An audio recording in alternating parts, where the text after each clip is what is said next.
Hey, so today I'm going to talk about another game, and not only another game, but another fucking really weird game. And the game I want to talk about is 50 Cent Blood on the Sand, and I couldn't have said that more confusedly. I literally sound like I don't know what the fuck I'm talking about myself, and by the fact that this video game is about 50 Cent is already fucking confusing. But not only that, but this game is literally the second game because the first game was 50 Cent Bulletproof, and I didn't play that one. But I did play Blood in the Sand, and I beaten it a few times. So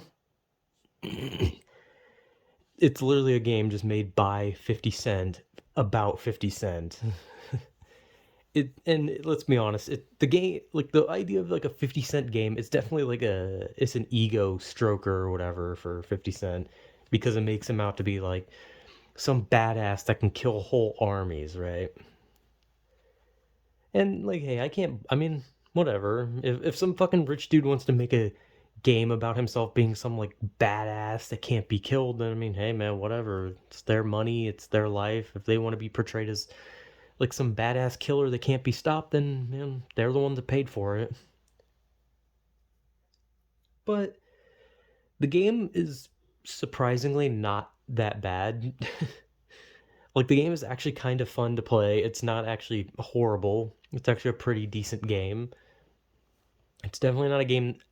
What's weird though is for a game that's about 50 Cent, you'd expect it to be like somewhat memorable just how weird it is, but the reality is while it is kind of fun to play, it's not at all like a game you're going to remember. Other than the fact that you're just going to remember that there was a game with 50 Cent, but you're not going to remember shit from the game. And the story is not very much of anything, which I wouldn't really expect it to be, being that it's, again, a game about 50 Cent.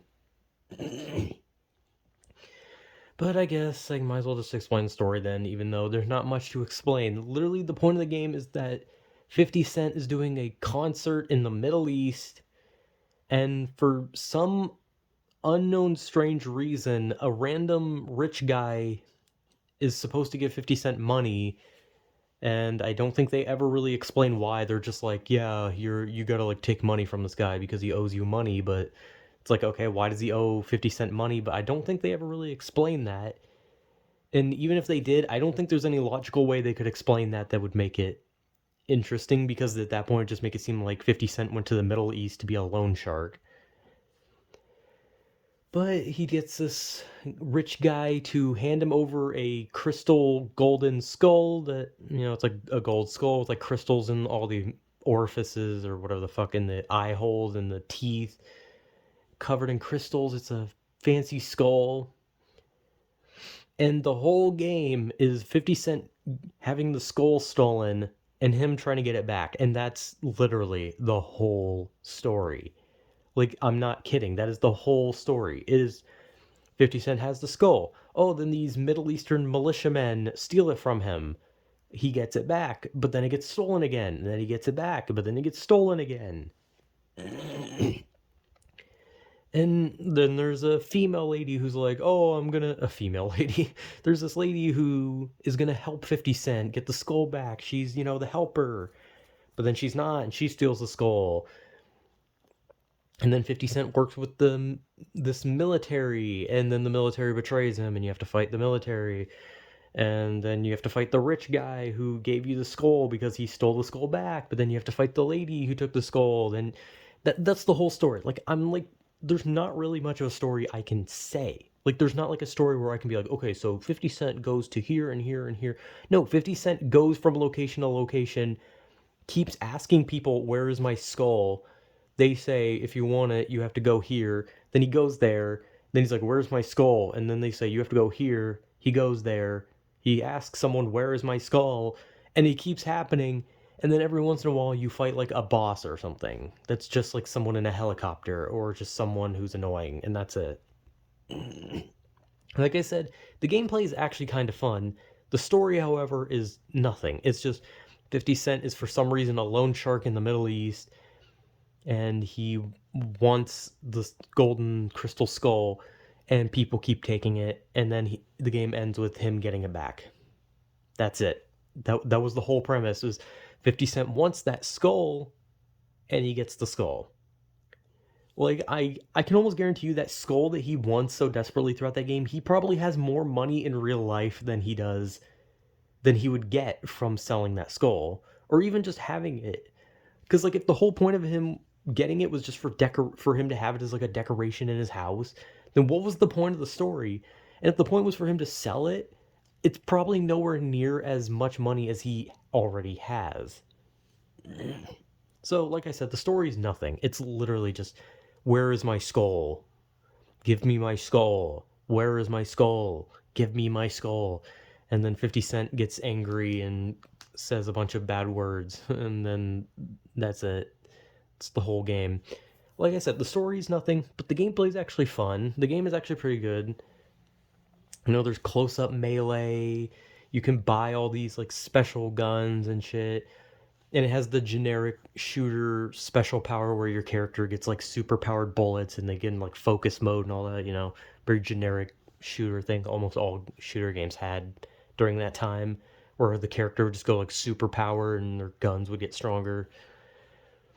But while the story is really nothing, the gameplay is at least fun. It's a somewhat good game, but like I said, for a game that's about 50 Cent fighting his way through the Middle East, it's not memorable in the slightest, other than the fact that you'll just remember that you play as 50 Cent, and that's about it.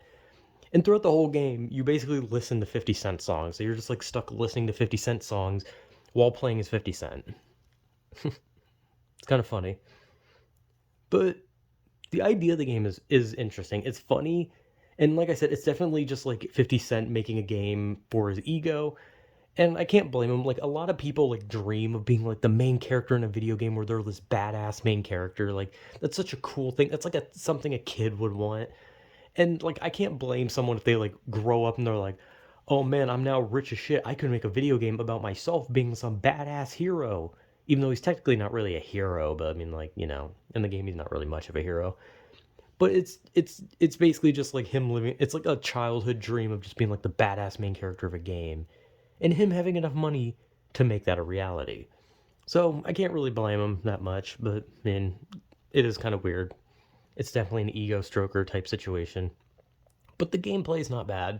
I don't know shit about Bulletproof. I don't know if it's any good. I don't really care. But I played Blood in the Sand. I've beaten it like 3 or 4 times. Story doesn't get any more interesting the more you see it. But like I said, the gameplay's fine. It's an okay game. It can be fun a lot of the time. It gets a lot more annoying towards the end, obviously, as a lot of shooter games do. But it's not a horrible game. It's definitely a game that's like worth playing just to be like, yeah, I played a weird 50 Cent game and then you beat it and then you just, you know, you can forever say that you beat a really weird game that probably didn't really have much of a reason to exist, but you played it anyway. So yeah, 50 Cent Blood in the Sand, a complete nothing story, but a fun game nonetheless. And I don't know.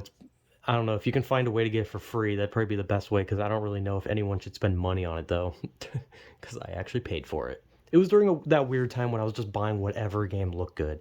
If a game said rated M, that was enough for me to buy it. And so I saw a 50 Cent game and I was like, ooh, rated M, and I bought it. So I mean, hey, it's whatever. It's fun, I guess, but it's just a weird game. So yeah, I don't really know. Whatever.